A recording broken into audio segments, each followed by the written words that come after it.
Alright, so on this lesson we will be considering the spread, what a spread really is. So by this definition we can say that a spread is the difference between the bid and ask price. If you want to visit this lesson on bid and ask prices of a currency pair, usually measured in pips. You may also wish to visit this very lesson about pips. It is merely a broker's income for the service they provide for executing a trade. Instead of charging a separate fee, they build these costs into the buy and sell price of the currency pair you want to trade. I hope you got that. For example, this being the ask price and this the bid price. So the difference between this and this. So you subtract this from this, and what it gives you is the spread in pips. Then we have two types of spreads, which are fixed spread and a floating spread. We'll be considering all this, and then there are also factors that influence the spread size, which are: one, spread relation to the currency pairs traded, then spread relation to the trading time, as well as a spread in relation to the economic conditions. So let us take some examples. So still on BTC USD price charts, here we can see the movement of the market, here being the ask price as well as the bid price. We say that it is measured in pips. For example, when we talk about pips, we can say that with this crosshair, if you which is a click and drag tool, clicking from here and dragging to this place, we can see that we have like 413.3 pips. 413.3 pips. So the difference between this very level and this level, now we can say is how many pips? Around 354.3 pips, right? So as to this very lesson, we will want to apply this to the spread. We can see this ask price as well as the bid price, and so the difference between this and this is measured also in pips, which is known as the spread. The difference between this and if you look at the current price, the ask price is although the market is moving, but we can still get something like 41861.05, whereby the bid price is 41837.13 or thereabout. So if we subtract this from this, what it gives us is the spread in pips. So we can say that the spread is 2 pips, or 2 pips spread, or 3 pips spread, or 4 pips spread, as the case may be. So when we compare this say to Euro USD, same 1 minute time frame, we can see that here we cannot see the ask price, but just the bid price. And so here you may wonder, where is the ask price? And so how do we determine the spread? But from what we said earlier about the difference in spread, had it been this is the bid price and we happen to have an ask price above, so on this very Euro USD, now the difference between this ask price and the bid price will then be how many? 1.3620 and 1.3615. Remember that this very 1.3615 simply means on this very 5 numbers that we can see after the decimal, simply means this is pips in fractions, and so this can be 0.5 pips. It can be pips in 1 whole unit, so this can be regarded as 10 pips.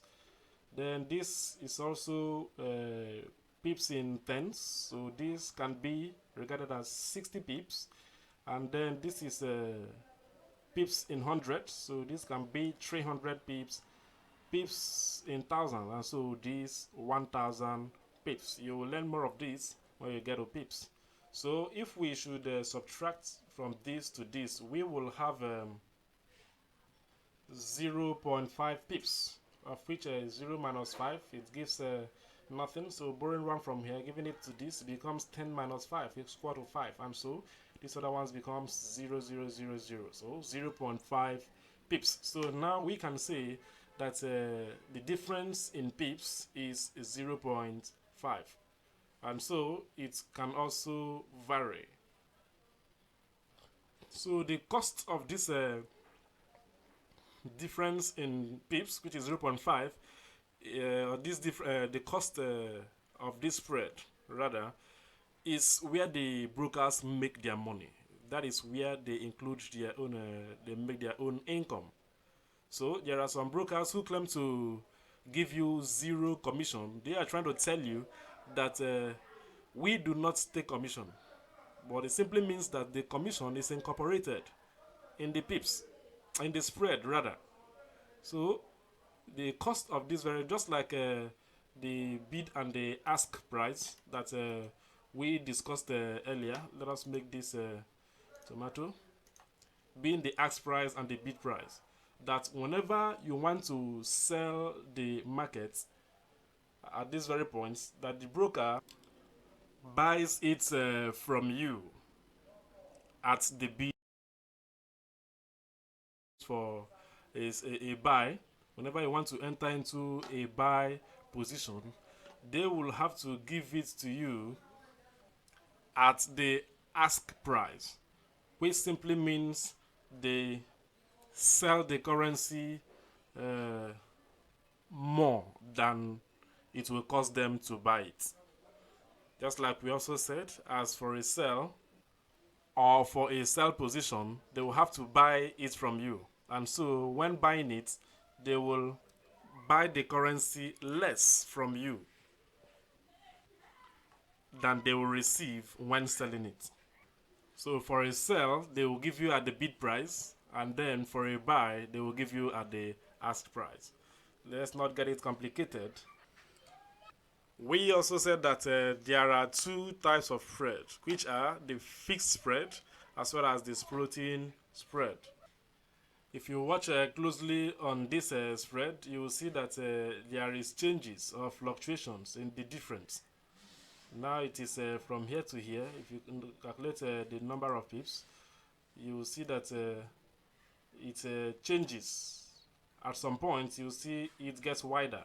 At some point, you see it gets thinner or closer together, which simply means the spread is floating. If you watch closely, for some time you will see that is exactly what is happening for a floating spread. So talking about a fixed spread, there you will see that there is no variables as to these changes, getting wider and getting thinner. There is no variables, it remains, and it is fed to you by brokers who serve as market makers. But for brokers who are serving from a dealing desk, that is where you see these variables taking place. But brokers who are feeding directly as market makers, they control the spread by making it fixed. We will also want to talk about the factors that influence the spread size. And we said spread relation to the currency pairs traded. How do we mean? So as to the currency price traded, we will talk about liquidity, which simply means the number of persons or participants that enters into the market. Because when a pair or an asset is traded in high volume, many persons in the market, then you see the spread get tighter. But when there are less persons that participate in a market that is not mostly traded, you see the spread gets wider because there is no liquidity. For example, we have the majors, the minors, and the exotics.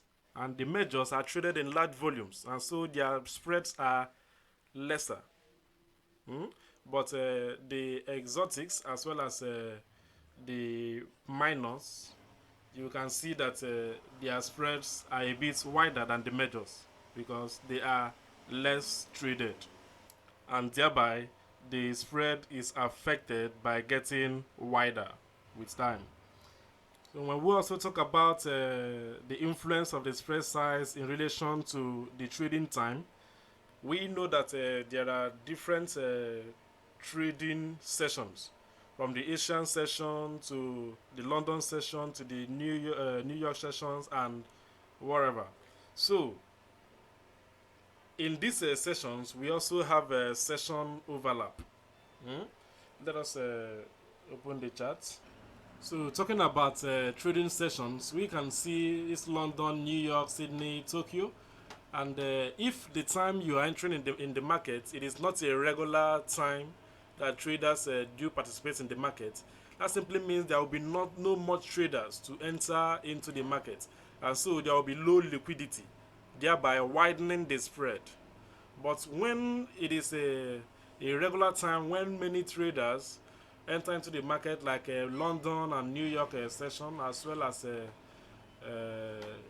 the beginning, at least the Asian session, which overlaps with this very Tokyo, then you will see that at that time the spread becomes narrower.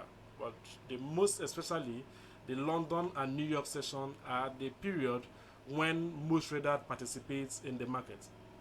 And now you will also consider that whenever there is an overlap, like this is the session or the London session from here to here, and then the New York session also starts from here to this very place.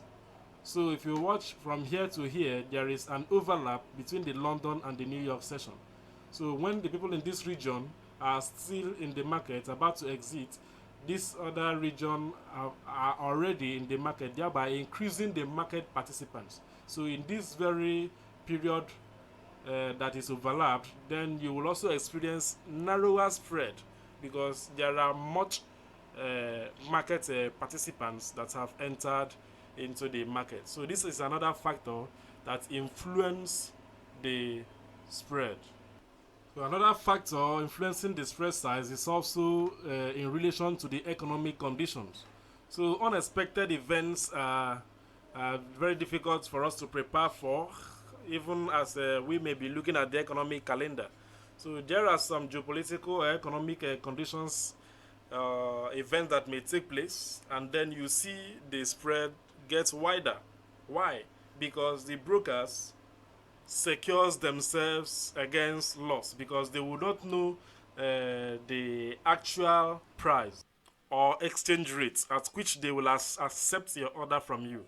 And so by widening of such spread, they can secure themselves so that even sometimes you may even want to enter into or may open an order, it is rejected.